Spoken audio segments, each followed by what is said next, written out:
Israel is taking a very difficult, challenging, calculated risk, both in terms of Hamas continuing to embed itself in the civilian population and cause more suffering for Israelis and Palestinians alike. As far as the international pressure, I hope that the US and the UK and others stand by Israel. I think they understand and recognize the importance of what Israel's doing. They're the ones, in particular the US, that really matter more than anyone else. And Israel, I think, one way or the other, is going to have no choice, despite whatever pressure may exist, to do the best job that it can to make this as near certainty as possible to avoid the atrocities that happened on October 7 and destroy Hamas. It's a tall order. I don't know that they'll achieve it fully, but they have to degrade Hamas as much as possible to avoid those atrocities. First of all, I mean, the news that another 11 Israeli hostages have been freed just in the last hour or so, including 3-year-old twins. I mean, that is, at least, along with the extension of this pause in the fighting, some positive news. Indeed, look, it's heartwarming and heartbreaking. Heartwarming to see these scenes of all the hostages returning to their loved ones. Heartbreaking to know what they went through, what their families went through, and the other hostages that remain. So it's one of these things that, you don't even know how to feel these days.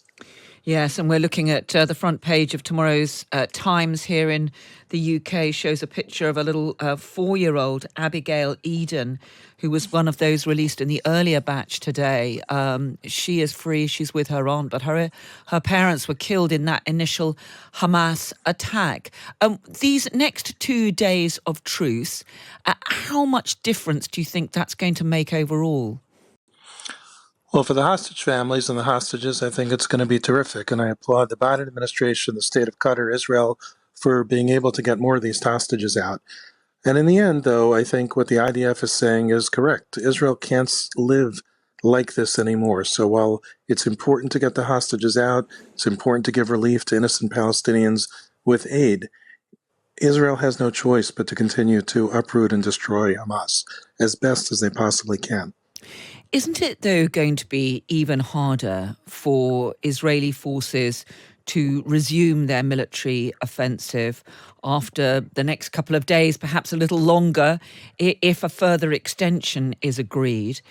I mean, partly because, of course, Hamas will have had time to regroup, perhaps to hide further amongst the civilian population of Gaza, which is being encouraged to move into an ever-dwindling section of the Gaza Strip, and also because of the scale of that international pressure that we're now seeing for a halt to the fighting. It is going to be harder. I think Israel is taking a very difficult, challenging, calculated risk, both in terms of Hamas continuing to embed itself in the civilian population and cause more suffering for Israelis and Palestinians alike. As far as the international pressure, I hope that the US and the UK and others stand by Israel. I think they understand and recognize the importance of what Israel's doing. They're the ones, in particular the US, that really matter more than anyone else. And Israel, I think, one way or the other, is going to have no choice, despite whatever pressure may exist, to do the best job that it can to make this as near certainty as possible to avoid the atrocities that happened on October 7 and destroy Hamas. It's a tall order. I don't know that they'll achieve it fully, but they have to degrade Hamas as much as possible to avoid those atrocities.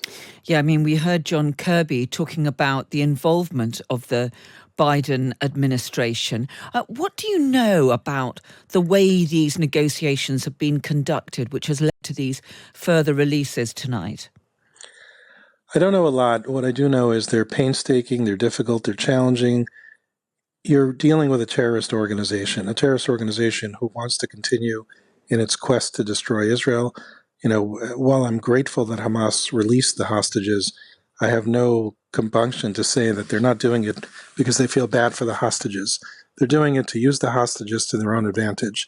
So dealing with Hamas is a very challenging thing, but so far, I think Qatar and the US and Israel together have managed to save many lives, and I hope they continue to save the rest of them.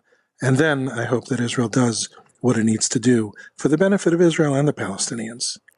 When you say does what it needs to do, I mean, that is, as Israel says, it wants to destroy Hamas. As you've acknowledged, that is going to be very difficult indeed. In the end, this will have to come back to some form of negotiations, and it's very difficult indeed to see how the US can even begin to persuade Israel to try to negotiate some future accommodation with the Palestinian authorities, especially given that you've now got populations not just in Gaza, but in West Bank too, who are going to be even more radicalized by what has been happening.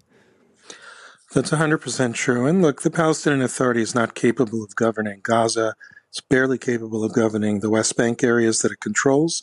There's going to need to be a different type of solution. President Abbas is ineffective. He's unpopular. He's corrupt. He's not going to make a peace deal with Israel. So these are big challenges ahead. They should be talked about, but I don't think anyone is ready to have those conversations just yet.